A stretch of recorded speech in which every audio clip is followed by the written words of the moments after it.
Well, hello, my fellow YouTubers. Welcome back to lovely Wisconsin, of course. Back to the actual topic we are on, which is my aphid killer part 2.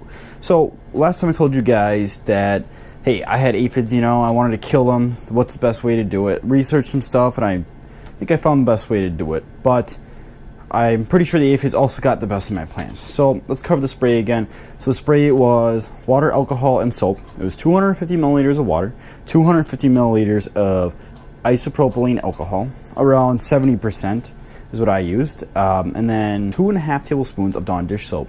So you take that, mix that up in a little spray bottle, and you spray that all over your plants. Now when I mixed the water and alcohol together, it actually got warm. I'm assuming that's because of a chemical reaction of some sort. It did disappear and it didn't get that hot, so I wasn't really concerned about it. But comment below if you guys had the same problem, because I'm curious. Okay, so let's talk about my plants here. So what I mean by the actual aphids got to the most of my plants is that if you look, they look horrible. Because really, there's no leaves on them. They look like they're dead. Look at that. There is nothing left of them. So what I believe what actually happened is I sprayed this stuff on there, killed the aphids. You can look on them, they stop moving. I think it almost kills them almost instantly, I believe. And the next day they're brown, and you can wipe them right off. They're dead. They're clearly dead.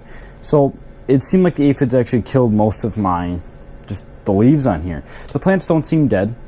Now they look dead to you, of course, but when you look closely at them, the only thing like this stem is dead because it's brown, but the rest of everything is green.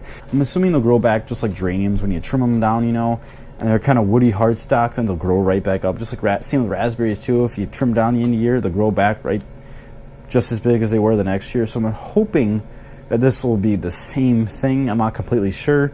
First time I've ever had this issue, first time I've ever dealt with this kind of stuff, so we'll see.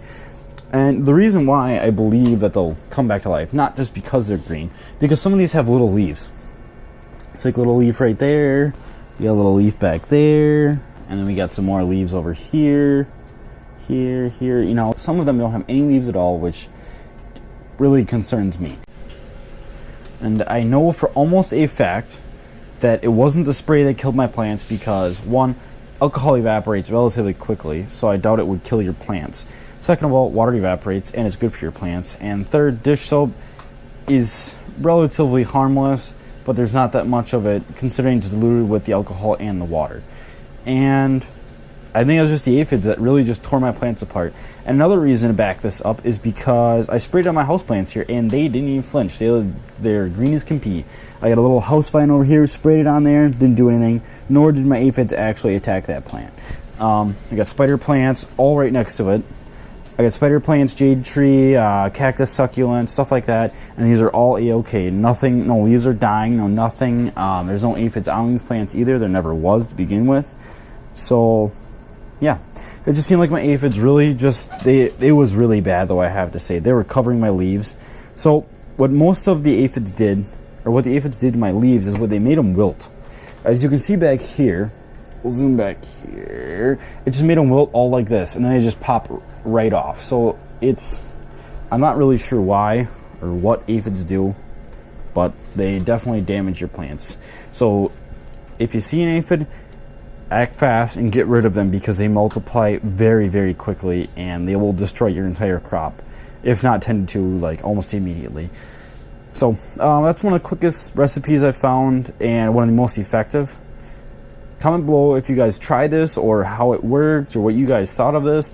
And yeah, and I'll keep you updated with these things. So another thing I also changed down here was my light bulb. The light bulb was getting old, and I went to the local hydroponics store, got a new light bulb, not like a Hortilux or anything fancy, just a regular cheap $35 400 watt bulb. It's a metal halide, and I can tell right when I put it in that the light waves change. It's a different colored bulb. And well, it's a metal halide, but you can just tell it's a different color instead of the other bulb, which was worn out and just didn't seem like it had all the power for it. So hopefully that'll make these plants grow a little bit better. I'm also watering them with fertilizer as well. So hopefully that works. And then, the other thing I did, as you might have seen, I don't know, that I took the light fixture and I dropped it down to make it a little closer to my plants, just to give them a little more light. So that's what's new over here in Go To Hydroponics. I think I'll be doing a video next that'll involve cloning and how I'm going to go about that and what I use and how easy it is to actually clone certain plants. Certain plants, on the other hand, are very hard, but for instance, like I want to clone this plant. I love these plants. These things grow everywhere, but they're so luscious green and they take like 0 light to grow. But these things clone really easy. Spider plants, you don't even have to clone them. I have before. Still works really well. Jade trees, those clone really easy too. But yeah, we might try some harder plants to clone. We'll see what I can come up with. But yeah, next video for sure is a cloner video. So comment, hit that subscribe button, and I'll keep you guys posted till next time. Over and out.